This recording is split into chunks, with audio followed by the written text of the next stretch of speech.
President Donald Trump doesn't care if his new executive order targeting social media platforms sparks a lawsuit. I guess it's going to be challenged in court, but what isn't?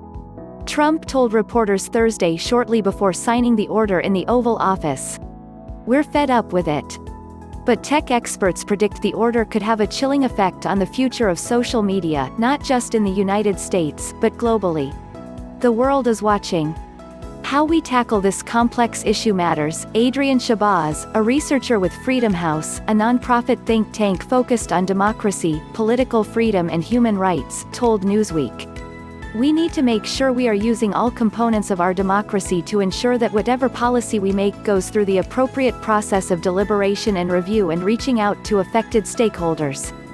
The order comes mere days after Twitter linked two of Trump's tweets about mail-in voting to a fact-check page noting that, historically, voting by mail hasn't been linked to evidence of widespread voter fraud. It was one of the first times that Twitter has used its new labeling system and the first time it had been directed at the president, who tweets frequently. Trump's order would remove a crucial liability shield for social media platforms under the Communications Decency Act if they censor or edit content. Section 230 of the Communications Decency Act protects such platforms from liability because they are considered forums for sharing ideas, rather than traditional publishers responsible for content. The order also would ban the federal government from spending money to advertise on platforms that violate outlined, free speech principles. Their editorial decisions, in those moments, Twitter ceases to be a neutral public platform, Trump told reporters. They become an editor with a viewpoint. I think we can say that about others, also, whether you're looking at Google, whether you're looking at Facebook and perhaps others. In effect, it could strong-arm Twitter and other outlets into dropping future fact-check endeavors. Trump said that would be a good thing.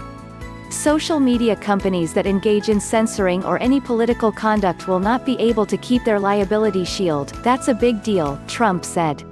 They have a shield, they're not gonna have a shield. Twitter and Facebook did not respond to Newsweek's requests for comment on the order. A Google spokeswoman told Newsweek the company relies on clear content policies and we enforce them without regard to political viewpoint.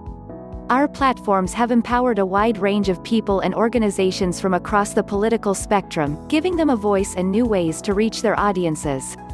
Undermining Section 230 in this way would hurt America's economy and its global leadership on internet freedom, the spokeswoman said.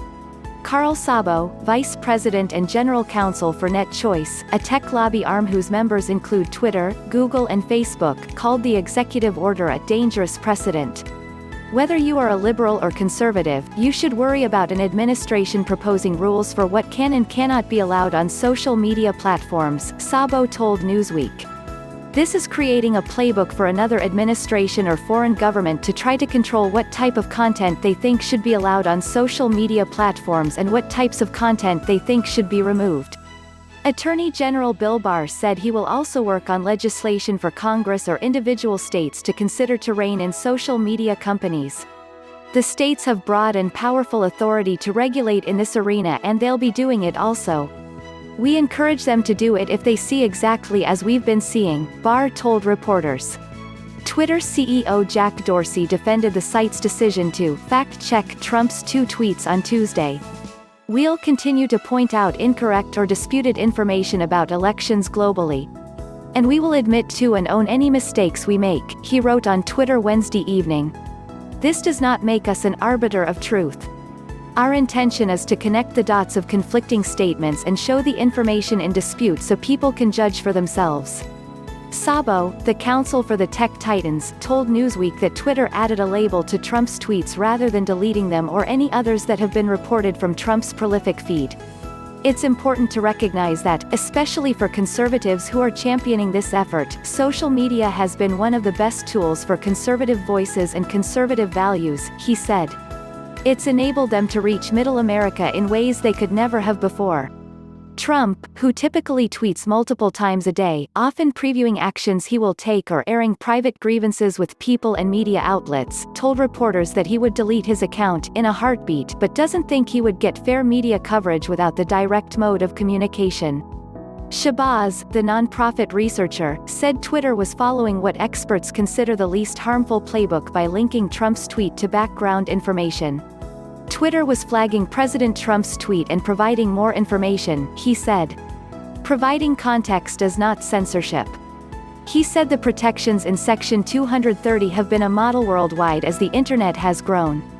We need to be careful about reforming something that's been a cornerstone of the Internet as we know it, Shahbazz said. We need to think very carefully about what sort of implications this will have not only for free speech here in the United States but globally, from Newsweek.